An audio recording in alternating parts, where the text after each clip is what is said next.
Hello friends, અત્યારે આપણે instant 10 rice સોપનો order આવેલો છે, જે આપણે કસ્ટમરને 10 સાબુ દેવાના છે. તે બનાવવા માટે મેં અત્યારે બેઝને ગરમ થવા મૂકી દીધો છે. બેઝ ગરમ થાય ત્યાં સુધીમાં મેં પેસ્ટ બનાવી લીધી છે. પેસ્ટ મેં બનાવી છે તેમાં ચોખાનો લોટ છે, બટેટાનો રસ છે, પછી બટેટું છીણીને નાખી શકો તમે, એલોવેરા છે, પછી તેમાં બધા ઓઇલ નાખેલા છે, આપણે વિટામિન ઈ છે, ગુલાબજળ, આ બધું અંદર પેસ્ટમાં મિક્સ કરી દીધું છે.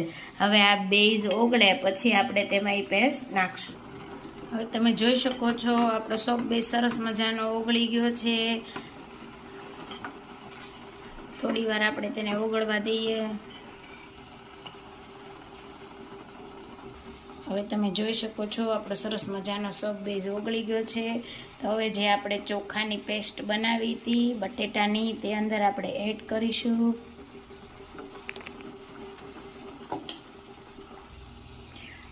આપણે ચોખા બટેટાની પેસ્ટ અંદર એડ કરી દીધી છે. હવે તમે જોઈ શકો છો આપણો સરસ મજાનો બેઝ બનીને તૈયાર થઈ ગયો છે. હવે આપણે તેને એક મોલ્ડમાં પાથરી દઈશું. આપણે જો હવે એની પ્લેટ પાથરી દીધી છે.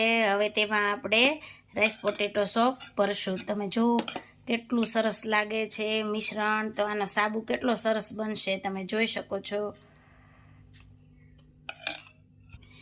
જો આપણે હવે આ રાઈસ પોટેટો સાબુને મોલ્ડમાં પાથરી દીધા છે, તે સુકાઈ જશે પછી કેટલા સરસ બનશે તે હું તમને બતાવીશ.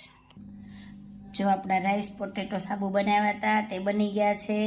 તે એકદમ સરસ, જો તમે જોઈ શકો છો, સોફ્ટ અને એકદમ સરસ બન્યા છે. તો જો તમારે કોઈને રાઈસ પોટેટો સોપ જોઈએ તો તમે આ નંબર ઉપર કોન્ટેક્ટ કરી શકો છો.